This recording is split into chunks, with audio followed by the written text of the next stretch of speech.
Guys, welcome to another episode of All Things Football. I'm here with my boys, Wasim and Sahil, and we've just come off a week of international football, straight back into the Premier League. Guys, welcome. Massive games this weekend. What are your feelings? And tell us what you've been doing in this week or so where there's not been any Premier League football. First of all, Riaz, it's really good to see your beautiful face again. No, I think most of us have been spending time with family. Taking the kids out. Things you won't get to do on a Premier League weekend. But I think most of the time following what's happening in the Nations League, and specifically following the performances of the Man United players, and especially the new guys as well, like Telles. Yeah, from my side, looking forward to the Premier League being back. I think the Nations League has the odd exciting game, like Germany, Switzerland was a really good game to watch. But apart from that, most of the other games are quite dull. Without fans in the stadium, the atmosphere is not really great. And if you don't have affiliation with a certain country, then it's not too great. So yeah, just looking forward to the weekend's Premier League being back. Guys, let's get straight into the thick of things. Obviously, with this weekend's games, unlike Sal, I didn't have any children to take around over the weekend. So, first and foremost, we have a massive one kicking off the weekend, the Meyseyside Derby. We've got Everton up against Liverpool. Everton are riding the absolute crest of a wave at the moment. I think this is the best chance to possibly upset Liverpool, get one over them. What are you guys feeling? 100%. I have to agree with you. Like their form has been phenomenal, and the new guys have just like seamlessly just gone into the squad and just performed at their peak. James, as you know, James, as some would say. Yeah, some would say he's just like he's one of my favorites, and I'm actually quite envious of his performances at Everton. So hoping for an upset, and I definitely have him in my fantasy team this weekend. Get me some good points from midfield. Now I hope they win, but they don't. But he doesn't get any contribution. So thank you. I've got Calvert-Lewin in my team, and he's been brimming with confidence. He's been scoring goals for fun for Everton this season, and he scored in his England debut as well. So he's really in good form, and a player that will cause Liverpool's defense problems. And yeah, after conceding 7, that's the last thing they want to come up against James Rodriguez and the like. Yeah, that's the thing. Like with Liverpool playing Villa, I mean, nobody on this earth predicted them lose the game and conceding 7. How do you guys think they're going to bounce back? I mean, Everton, like you said, they're looking phenomenal. Richarlison's been in good form. Lewin's just banging in goals every game. So, what do you guys anticipate? I don't think Liverpool they don't usually take a cautious approach, man. So I'm hoping they stick to their game plan so that we can see Everton. I want to see a proper game, man. I don't want to see Liverpool play a tactic that they don't usually do. But I don't think Klopp will do that. I think we'll see a proper Merseyside derby, and like everyone always says in derbies, form goes out the window. So yeah, it's always hard to call. I actually, at the start of the season, I told Wasim, and he disagreed with me, that Everton has a good chance of finishing top 3, and I'm sticking by that. I mean, I've seen their performances. Yeah, I think they can do it this time around. Perhaps pull off a Leicester. Maybe take the title. I'm gonna hold it to that. Yeah. Look, you can't discount momentum. Once you got momentum, you never know how far that wave can take you. So, yeah, Sal might be right, but in the long run, we saw Leicester do it. But yeah, I think Liverpool without Alisson in goal, that's going to be a big problem for them. They've got issues with Adrian in goal. His distribution is not great. His distribution is not great. It's Adrian. Yeah, so he's become a real liability in goal. So they're going to be under pressure, and I hope Everton really expose that. and don't go in with a cautious approach, saying, okay, it's Liverpool, let's give them the respect and let's go for a draw. I hope that Everton really gives it to them, because then Liverpool really could be exposed again. So I think it's going to be a good game. But Klopp, apparently he had them in the dressing room for ages after the defeat at Villa Park. So he's obviously not happy, and he's gonna want them to prove themselves, because that is, like, if you're a champion side, you can't be losing 7-2. So I expect them to bounce back and bounce back with a win, but it's going to be a cracking game. Look, I just want to say I'm not having a dig at Liverpool, but I've never seen champions concede 7 in a game. And the thing that baffled me the most, right, watching that game was like it's almost like Liverpool didn't know how to stem the tide. Like Villa kept attacking and Liverpool kept playing that high line. They didn't change anything to say, listen, okay, we're just gonna sit back a little bit just for 5 or 8 minutes and just kind of stop the flow of attacks from Villa. They just kept playing a high line, and to be honest, Villa could have scored more than just 7. And Adrian, I mean, at the end of the game, there was a chance where I think Ollie Watkins hit the bar again, and Adrian, he was in absolute no man's land. Yeah, The funny thing is, I a lot that night. the funny thing is also with Liverpool is they conceded 3 against Leeds, and that was also a game where they were lucky to win. They then against Arsenal, like I said, they had 2 or 3 golden opportunities and he missed. So they could have lost that game or drawn that game against Arsenal, and they got lucky again and they won.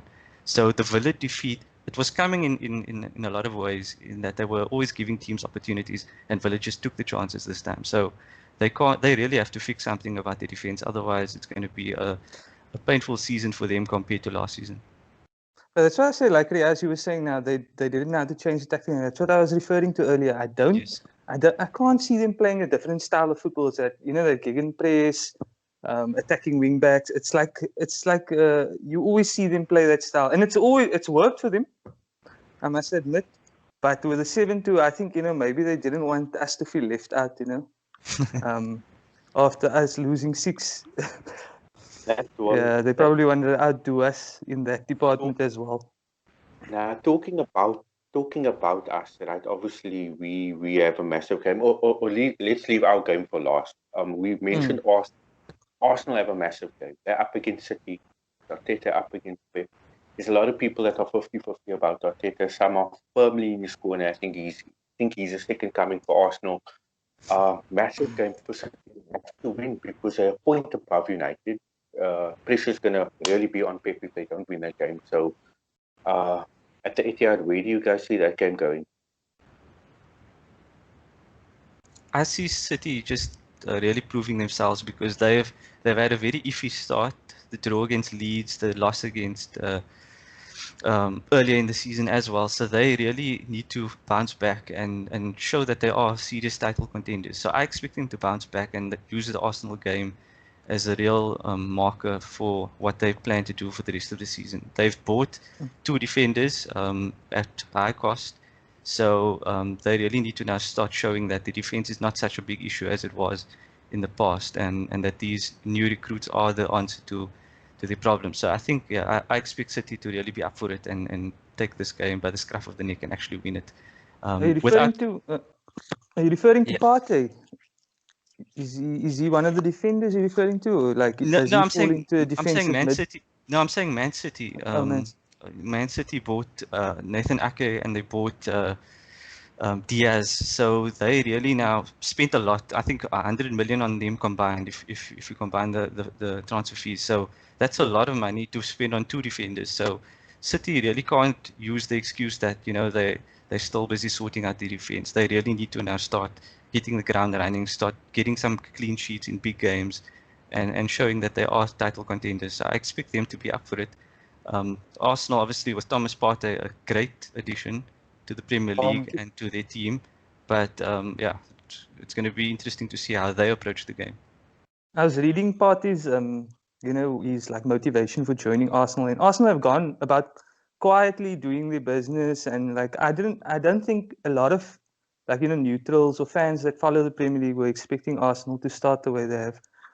And with him there, it's going to be exciting. I think he even said, like in his interview that Arteta's project that he's doing there is like very exciting. So it's going to be good to see.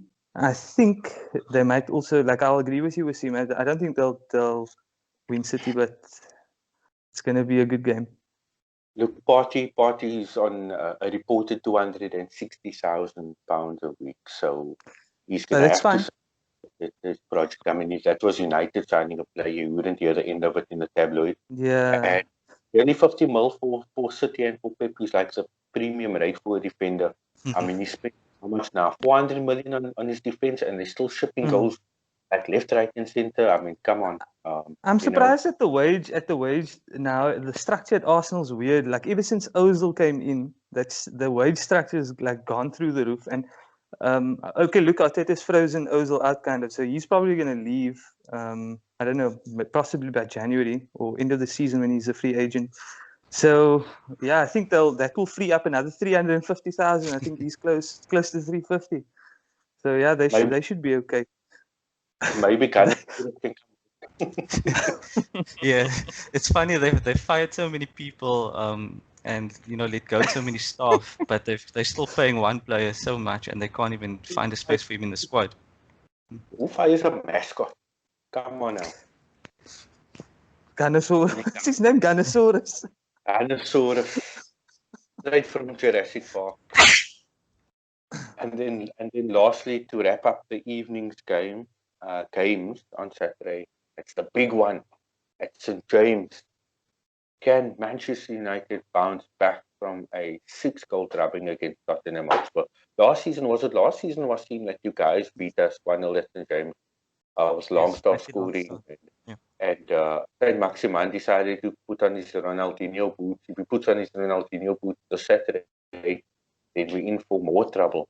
Sal, things are not looking great at Old Trafford at the moment. No, I mean, but before we go on to us, like I think it's St. Maximus also signed a new contract, so he's got good reason to put on that Dino boots. But at United, it's where do we begin? Like with Harry Maguire, I think has taken. Hey. I said there's so much turmoil at the club. Yeah, it's a lot of turmoil, and I think, honestly, a lot of people are saying Ole is one bad result from being sacked. So, I don't know. This is it's vital that he comes out and personally, I think he should drop Harry Maguire. He's making the headlines for all the wrong reasons. Since even before the season started with the whole thing in Greece and whatever. But people like Wasim will say, no, keep him in. So that they can have another 6-2. He's going to come through. No. Wasim's already at St. James, as everyone can see. He's already expecting a party. But yeah, man, I think we should drop Harry Maguire. The biggest change for me would be in that defense. I think we should try the Lindelof Bailly pairing at the back. That's the only combination that we haven't really tried. The rest of the combinations have failed miserably. Cavani's going to be missing this game. So we're probably going to go out with the same team as we did against Spurs. But I would like to see Van der Beek in there, and I would like to see the change in defense. Yeah. And Martial's missing as well. Jeez, I don't know. I won't be surprised if Ole Gunnar Solskjaer starts with 3 centre backs, plays Shaw tucked in, and then plays Telles as a wing back. I really won't be surprised with that. See that? Yeah, like I mentioned, he needs to start. Yeah, I don't understand why he hasn't started. Like, okay, people are saying it could be fitness related or whatever, but when he's come on, he's done better than like the rest of the players in the midfield. Pogba's looked. Pogba, even Deschamps said Pogba's got an issue. I don't know what it is. He hasn't said what it is, but for me, Pogba's just looked very slow in the middle. I think he needs to sit this next game out. Personally, I think Van der Beek should take his place. When I watched the Spurs game, I realized like you could see that you were losing that midfield battle, and that's where Spurs were aggressive in the tackle. They were winning possession. They were getting in and behind and exposing your defense. So the main thing that you need to sort out is obviously your defense is a concern, but you need to start winning that midfield battle, because if you win the midfield battle, you get more possession. You start being able to dictate the pace of the game, and I think with Spurs were always willing to get in and behind, and they were winning the battle. So it But became they could dictate. but what is the midfield combination that we need? I mean, if you look at, like, if you show anyone on paper, okay, take away the performances. If you show anyone on paper, you got Bruno Fernandes, Paul Pogba, and Donny van der Beek. On paper, that should be a starting lineup, but yeah, that should be. But I mean, if you put them on the field, they've been terrible. And I don't know what the combination is in midfield. I don't know. Do we play Matic? Do we play McTominay? I don't know. I think since they started, I mean, McTominay obviously played against Palace. I think, like Wasim said, right, like we lose some midfield battle. Now, that combined with our defensive errors, suicidal, you can't do that. I was watching some of the post-game analysis of United Spurs, and I mean, even our marking, it's absolutely horrendous. Like, we are 5-10 feet away from our markers. We're not sprinting back. We just don't look, overall as a team, we don't look fit at the moment. And in the Premier League, you can't not be fit. You are going to pay the price, and we paid a severe price against Spurs. And if you look at some of those goals, like the positioning of our defenders, it's absolutely abysmal. It could have all been prevented, but yeah, I mean, Spurs were, just desserts for their performance on that day. They were superb. On the flip side, I feel that you can't always be at this low level all the time, because I mean, look how good you guys were towards the end of last season. So I feel this is just a bad blip. There are issues to sort out, but I feel that there's enough quality in that team to overcome it and start winning. So I'm concerned that there might be a fight back, especially with the international break. A few players have had a chance to, clear their minds and get back focused.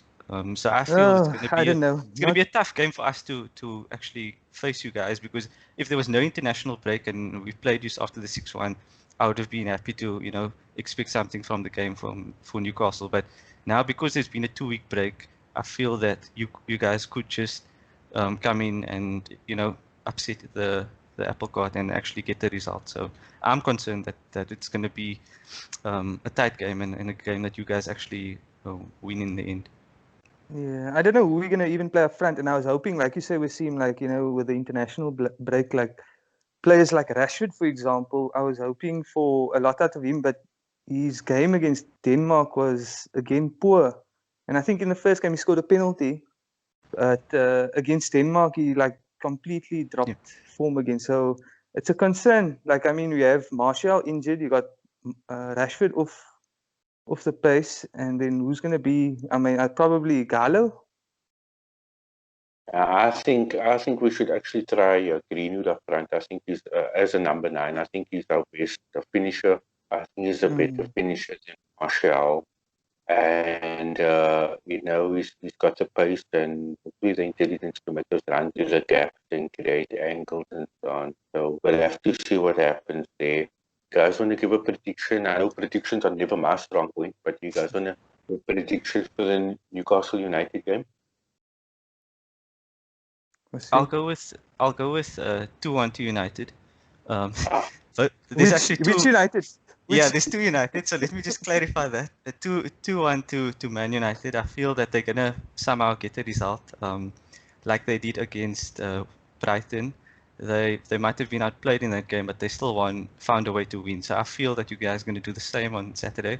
I'm obviously hoping that Newcastle can win and make it continue with a good start. But I feel that Newcastle will be slightly overconfident, having won the last game, and things are looking rosy. So I feel they might be a little bit overconfident, and that because everyone's expecting Man United to play poorly, they'll actually come back and find a way to win. So I'm going to win Man United. Wasim, so you're saying you guys are going to hit the post like Brighton, like what was it, 4 times? 5. Yeah, 5 times.